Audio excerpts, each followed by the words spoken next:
Hey guys, welcome to another Bat Rep. This time it's featuring the Onyx Combined Army Sectorial. Onyx against a left SteelPhalanx, that is. So sectorial on sectorial action, AI versus EI. Just to begin with, I want to start talking about my particular Onyx list for this one. I've decided to change up a couple of things in the way that I normally play Onyx.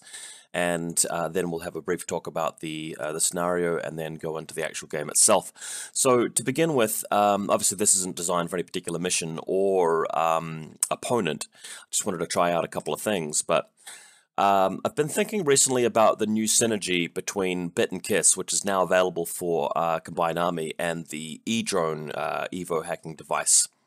I think the E-Drone isn't really worth it in a lot of factions and a lot of circumstances, just because you pay so many points for it, and all you really need is a hacker most of the time for assisted fire. And most of the Evo repeaters aren't really good at fighting or anything like that. So it's much more efficient, say if you're playing Pano, to just take a Fusilier hacker or something like that. The E-Drone in Combined Army is a bit more fascinating though. So the synergy, which you may or may not be aware of, is where Bit and Kiss move up the board quite swiftly, I might add, and fire a pitcher to drop a repeater next to the enemy link team. You then start hacking the enemy link team with your E-Drone, which has Exile as an upgraded hacking ability. You might want to have a look at the wiki or at HSN3 to understand how Exile works, because it is pretty good. Unless I misread it, it means that it basically isolates the target. It can affect a model that is not normally hackable. So for example, you can go up against just say your opponent's, let's say they've got a Tohar and they're running the Sukyul, for example, and they've got their missile launcher on a link team and they've got symbiomates and stuff. What you can do is actually exile it to stop it from getting burst from the link team and then attack it. Or you can shoot it at Phoenix and stop them from getting the extra burst, but also stop them from getting 16th level 2. Then you can throw down your smoke grenade and fire at them with MSV2, and there's nothing you can really do about it. So if you think about it that way, Bit and Kiss are quite effective at getting the pitcher down there, and then you've got that ability to... I'm just looking up on the wiki, actually. You've got that ability to deal with the link team much more effectively. I'm just going to see if I can bring up the rules for a second. Oh, a bit of a sneeze. Okay. Here's Exile. So, whip roll against the target, damage 16, which is really nice. It just isolates them. So you basically get a free isolate off on something that you couldn't normally isolate with that kind of model, right? I think that's really awesome. Say you're up against a Haramaki link team. Well, you don't have to Oblivion him, you just exile him and he drops out of the link team completely, and when you suddenly -3 ballistic skill, effectively, you don't have that extra burst, you can't, shoot back through smoke without the penalty. That is actually quite significant, so that's why the Evo repeater suddenly becomes really interesting to me. There are a whole bunch of other abilities you can get out of the E-Drone which didn't quite make them worth it, but you're still grateful for them if you're going for them just for that other ability. For example, Team Pro makes the Unidron link a little bit more dangerous because they can't lose their link leader, for example, but most of the time you're going to be wanting to put up just assisted fire because it's so powerful in Onyx. Unidrons are just amazing with assisted fire. But anyway, trying out the E-Drone. Other than that, though, just a pretty standard list from me. I've got 2 Nexus there, so it's harder to work out who the Lieutenant is. The Unidrons with the Spitfire, Missile Launcher, Plasma Sniper have got the Spitfire Samaritan. I won't talk too much about the rest of the list. I really just wanted to touch on that synergy between Bit and Kiss and the Evo repeater. Okay, so what kind of mission are we going to be playing? Well, it's looting and sabotaging. So, this is a bit of a difficult mission to complete in some cases. You're going after your opponent's objective and you're trying to defend your one. There are also these 2 panoplies, but the panoplies themselves don't really have that much of an impact on the mission in the sense that you don't get too many points for grabbing stuff out of them. As I discovered in this game, one really important function that the panoplies serve, though, is that you can go up there with a specialist, get something out of the panoply, and if it's not to your liking, you can exchange it for decharges. Decharges are really important for winning this mission because you're trying to destroy the enemy's AC2 or whatever it's called, their objective, and you can only do it in close combat, and you can only do it with something that has anti-material. So, there's also a provision that says that tags close combat, barehanded counts as anti-material as well. So, my favorite way of destroying the objective is to throw smoke over there and attack it with, like, a Crackot Renegade with a double-action close combat weapon and Berserk. You know, that's a really effective way of doing it. Or, you know, Achilles or whatever. But if you can't manage to get over there, especially not with your data tracker, you know, the last resort is killing it with a specialist. If you look at my list, the only thing that can actually attack it in the first place is the medtech, the Dr. Worm, with his decharges. So if that dies, then nothing else can do it. But thankfully, the Malignos or the Unidron Forward Observer, for example, or the Nexus can just go raid the panoply and you're fine. If you want to know about more of this mission, obviously check out the ITS-9 PDF. I won't spend too much time dwelling on it. We'll discuss a bit more during the game. So, you might notice that this table layout is exactly the same as the one from my Drew's bat rep. We basically had the boys over at the gaming club, so I just played a secondary game on this exact table. The table layout's exactly the same. So, Icadron, Evo Repeater over here, Doctor, Imatron, another Imatron, the Umbra Samaritan. The Link team is situated here, and the Icadron and a Specialist Nexus over there, and I've got my Malignos hanging out right there. Just minimize my little face cam for a second. I have, I think, lost the role for Lieutenant, and my opponent's chosen the table side he wanted, so I decided to go for first turn, if I recall correctly. Yeah. So there you go, it's the Evo, Icadron, Dr. Worm, Malignos, Imatron, Samaritan, and Imatron, basically just same as what we saw before in a little bit more detail. You can see the glorious Link team though, so Missile Launcher, that's the Spitfire there. We've got Forward Observer, Sniper Rifle. This guy here is the Nexus, which represents my Lieutenant, but I've also got a Morat model here, Anyat, Tritech Anyat, representing my other specialists, since I didn't have another Nexus model representative proxy. HVT here, and Icadron here. You can see in the distance, I believe that's his objective, and my one is here, and of course the Umbra Samaritan.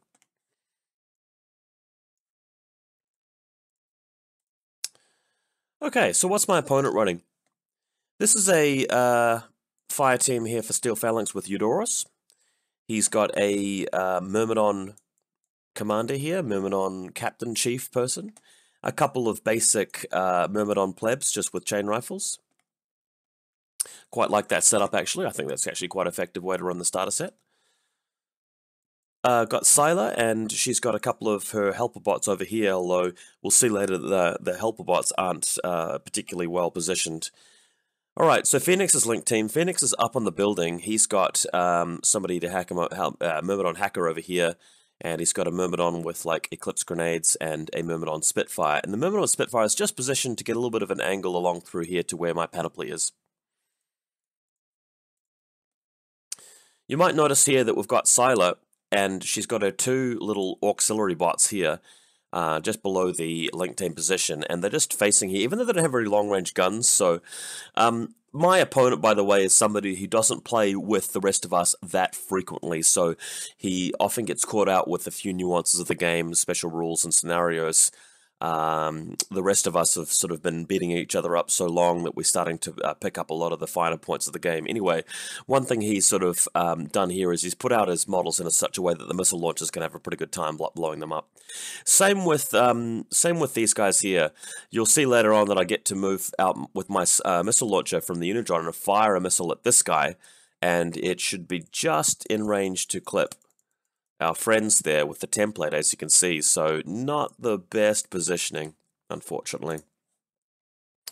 There's also a Thorakitai Forward Observer. This is his HVT model over here. It's not actually the Aodos guy, so it's just an HVT. my reserve model, Bit and Kiss, and HVT over here. I decided that Bit and Kiss would be best off trying to implement that plan where I fire the pitcher over it near to Phoenix and see if I can exile Phoenix out of the link team, because that would make Phoenix so much easier to deal with, not having to worry about that extra burst.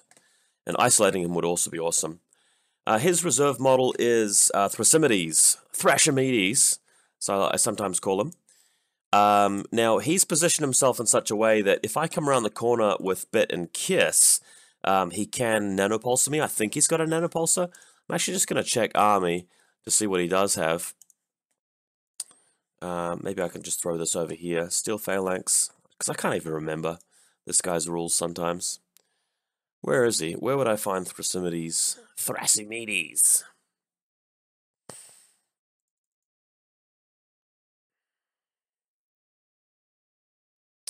We can take the whole rest of the video to find him. So this would be the infiltrator guy. So he does have a nanopulsar. Ooh, that's, yeah, it's a bit nasty. So what we'll have to do is actually avoid him by coming right around the flank with the link team. So we'll see that maneuver shortly. Okay, so first things first. Assisted fire, you've got an Echidron here with a repeater, so with the repeater range, putting assisted fire, which is marked by this thing, onto our beautiful Unidron missile launcher. So he's going to be getting ready to start blasting people. The first thing he does is get the entire link team moving out, and because Phoenix isn't visible at this point, the missile launcher just firing at that cluster of Sylar auxiliary bots, which predictably blows them both up. Alright, so now you'll notice here that Thrasimides can shoot his nanopulsar along this line. So that's why I'm keeping the link team out of that line. And in the meantime, the guy with the Spitfire is the link leader. He doesn't need assisted fire because he can gain a line of sight to Thrasimides without the other guy getting cover, and blasting him on effectively 17s to hit with 5 dice, which, hilariously, Thrasimides actually tanks it for 2 orders and then dies. So extremely annoying to lose 2 orders out of that when, realistically, 5 dice on 17s should mash him straight away, but eventually he does get killed. So then we can move out with our circled missile launcher Unidron there, and go pew with the missile onto this Myrmidon here. Now, with assisted fire, it's Bliss skill 11, +3 for the link, +3 for range, going to 17, ignoring cover, but -6 for ODD, so 2 dice on 11s. This guy throws his smoke and wins the face-to-face roll with the smoke, but the missile clips Phoenix, and I believe just barely misses this model here. So what that results in is, actually, I don't think it missed her. She dodged the missiles, whereas Phoenix didn't dodge them. So Phoenix takes a couple saves here. Only 1 missile actually made it through to him, and he tanks 2 of the saves and fails the other one. So he's actually an NWI, which is unfortunate. I would have liked to have dealt with him cheaply, but didn't eventuate. So I guess we've got a game on our hands still. So, seeing that I'm a little bit short on orders after all of that maneuvering, I've positioned the missile launcher on one corner of the building. Because he's playing SteelPhalanx, he's got a 10-order list, he's kind of spread out, doesn't really have many people to flank me. It's going to be hard for him to get around here, so just moving out with everybody here. I don't really want Phoenix to hit me with a missile, rocket, so I'm just trying to space my guys out so that the rocket template won't actually hit them, if you can sort of see that. You've also got the plasma sniper taking care of one angle along here, and the missile taking care along of this angle, and of course other guys at the back here with the Spitfire, just making sure we provide a network of arrows. I'm going to have to move Bit and Kiss into cover as well, though that's going to be happening. Okay, so the Maligno stepping out, pressing the button in the panel, please, just to get me ahead on the points game, and picks up +2 armor, and then starts laying down some mines effectively. So you can see there, this is the position of the Malignos. It lays down a mine here, and the reason for that is that I want the mine to be able to blow up if he moves around with his Uteros link team. It also helps defend him against anybody coming around this side as well, if you guys can picture that. Okay, so Phoenix, feeling pretty cocky here, still having a full Myrmidon link team up and running, does indeed move to the top of the building and goes for a shot against my Plasma Sniper, which is a little bit risky. Plasma Sniper now does have the assisted fire switch to it. So the Plasma Sniper hitting on 11s with 2 dice, and Phoenix hitting on 13s with 3 dice. So if you're Phoenix, you really don't want to fail that. But odds are favourable to him, and he does succeed and does destroy the Unidron without even me going through Dogged. Elsewhere, Eudoros moving out through here, so you can see the champ leading the way, and he's going to move right around the flank and hopefully cause some damage to the Onyx forces. So you can see here, using his Mark 12 to shoot at this defenseless Imatron. Thing is, though, the mine has a range that comes out to around about here, right? So the Link team can just move past, but you're going to see some photos in a moment which are going to make you sort of wonder about the mine's range.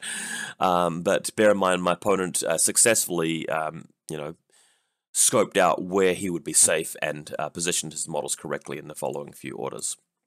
So as you can see here, moving through here, and just shoots long range, I think, at another Echidron. Not an Echidron, Imatron. I can't quite remember fully what happened there. Just minimize this so you can see here there's a Malignos. I think he does try and discover the Malignos, but unsuccessfully. So what he does now is, because the Malignos is not going to be revealing, it's just not worth doing that. Eudoros is just pulling around this crate through to this position here, where he can get a bit of a bead on this Echidron. Echidron can defend himself with Flash Pulse, although against a Myrmidon of this quality, it's not an easy task. Please bear in mind, of course, Dr. Worm is prone, so we won't be worrying too much about him. But after burning through one order, defending himself, the Echidron does get shot by Eudoros, but the E-Drone, of course, sitting back here, has to actually... well, Eudoros has to wait for this model to be removed before the E-Drone is visible, because... the second level unconscious is sort of what we're talking about there. Eudoros does manage to remove the Echidron and continues to shoot at the E-Drone, but I finally have a little bit of good luck, and the E-Drone rolls a critical hit, which does put Eudoros into NWI, and he ends up, burning the very last order of his turn, finally killing the E-Drone, but he hasn't managed to get any further. Given the number of orders he started with, I was actually very worried he would just steamroll around the flank, continue moving as he did so, destroy everything and get to my AC2 and actually start inflicting wounds on my objective, which would have been really bad. Luckily, that didn't happen, because he had to worry about potential arrows from a few different things, and he couldn't get too close to the mine or the flamers while he was doing that, so at least we've managed to hold them off. Here we go, the E-Drone getting smacked by a Mark 12, and luckily there's a Doctor not too far away, which should be able to revive it. My turn. So the Umbra Samaritan in the optimal position moves to the corner here and shoots his Spitfire at an exposed Eudoros. So Eudoros can shoot back. I believe he's Ballistic Skill 13, so he'll be hitting me on 13s with 2 dice, given that he's a Link. I'll be hitting on 12 plus 3 minus 6, so 9s on 4 dice, which is not too bad. And after a round or two here, the Samaritan does successfully destroy Eudoros here. Loving that coffee. Okay. What next? Okay. Just repositioning myself a little bit, using a coordinated order. So my lieutenant just coming down to the bottom of the staircase, just so he can see around here a little bit to help defend my objective, which is this, this box, effectively. Also moving around with the other specialist, just repositioning a bit. And I believe the Doctor was involved in this coordinated order as well, so we can go down and successfully revive the E-Drone, which will allow me to get some assisted fire onto my Unidrons, which is quite important. The big boss man here can also reposition a little bit to shoot these guys, but I realized before doing that what I could do instead is reposition my Unidron Link team, because although the photo doesn't show it, there's a Myrmidon officer there, and there's a very long fire lane through the horizontal middle of the battlefield along to where the Unidron Link team can get to. So we'll show you that in a moment. With the E-drone revived thanks to a command token reroll, the Unidrones can now move out, and I've also attached this, although that's TriTac Anyat, that's representing a Nexus specialist. I can now reform the link with the help of a command token to top them back up. So after I lost the Plasma Sniper, I'm now back to a full unit of 5 with the help of a TriTac or the Nexus. And I can also use the missile launcher here to get into a position where it can shoot through. And don't forget, this is the enemy HVT, by the way. So I can shoot through at that Myrmidon. So this will show it a bit more clearly. There's the Myrmidon I'm trying to shoot at there, and here's the missile launcher here. And as you can see, there's quite a long fire lane through the middle.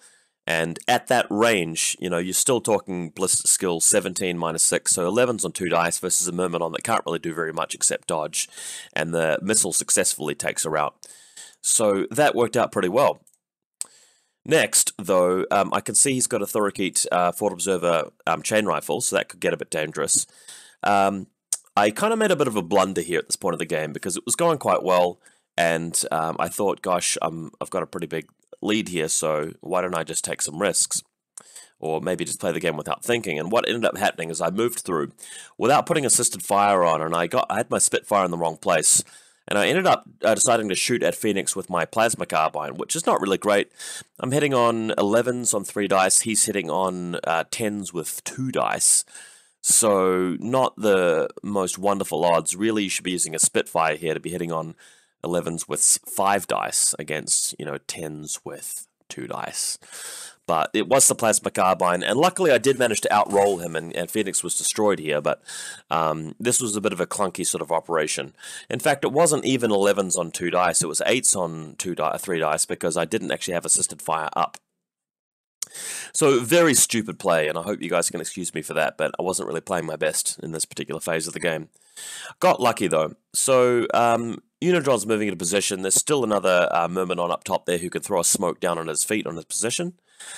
Here's the picture of the E-drone being revived, of course, and this happens after the Unidrons move out, so there's actually no assisted fire, which is kind of stupid.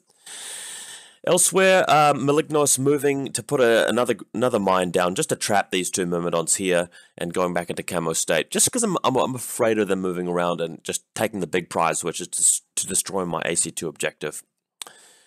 Okay, since I've basically positioned like a whole bunch of Unidrons out in his deployment zone, he stands up with his Thorakeet chain rifle and just blasts me. It sounds pretty stupid. I shot back at him and hilariously managed to tank like 3 armor saves here, so I was fine. He got wrecked, just running away with the game at this point through lucky dice rolls. His Myrmidon moves through, dodges my mine. So that works out to clear at least one of them. Elsewhere, he's got his 2 lots of Myrmidons up top of the building, but they can't really do very much because I've got a whole bunch of Unidrons with, of course, the link bonus. Another cool thing about the Team Pro, I think I already mentioned, just means that, you know, Dogged gets you so much more value as they're trying to chew through the link team. Except Team Pro, I don't believe was actually being used. Actually, no, I think it was being used because I didn't have a repeater to put assisted fire over there, so I decided Team Pro may as well actually do that. Note that he was in Lost Lieutenant for this turn, so there's just so few things he could have done. I'd taken out the Myrmidon officer and Phoenix, so he just didn't have anybody really left. So to finish the game effectively, moving my my specialist, the Nexus, over to the Panoply, raiding it to pick up some decharges, and that will allow me to move over there and blast the objective a little bit. I've got Umbra Samaritan here, which is able to shoot at this Myrmidon, hopefully destroying it. And just a little Icadron moving out here to cover this long fire lane to end the game, just because the only way you can win is by moving over to my objective. So here we are. We've also got the E-drone position just to help cover some fire lanes. My objective here, so I've got the Malignos there as well, and there's a Nexus and the whole Link team further up there able just to cover through this alleyway. So I've got the objective pretty well covered. There's the Link team setup, looking pretty good. The objective has taken 2 structure points, although it took me all 3 of my D charges to actually achieve that. Apparently you have to roll to hit the objective, which I'm not sure is the case, but my opponents told me that is what I have to do. So he moves out with his Myrmidon Spitfire to try and actually get to the Panoplies and to the objectives, but as he moves over there, dodges the mine, but gets hit by the Link team and blown up. So that was basically the end of the game. Got a Malignos here trying to shoot at him with the combi rifle, although at the end of the game, at the end of the day, it was the Link team that did most of the damage after he puts down some smoke to cover them. And that's basically it. So, yeah, a bit of a fun one. Bit one-sided in the favor of Onyx by the end of that. Didn't really get to use Bit and Kiss after all, but that Unidron Link team, once they get a little bit of momentum, they do so much damage. And I think that's the one thing about Onyx, which makes Onyx really good, is the Unitrons, just that assisted fire damage potential. Otherwise, you're better off going with basic combined army. Cool. Oh well, a bit of a sloppy bat rep, bit of a sloppy game, but I hope you guys enjoyed it. Looting and pillaging or sabotaging, whatever you call it, done for another day.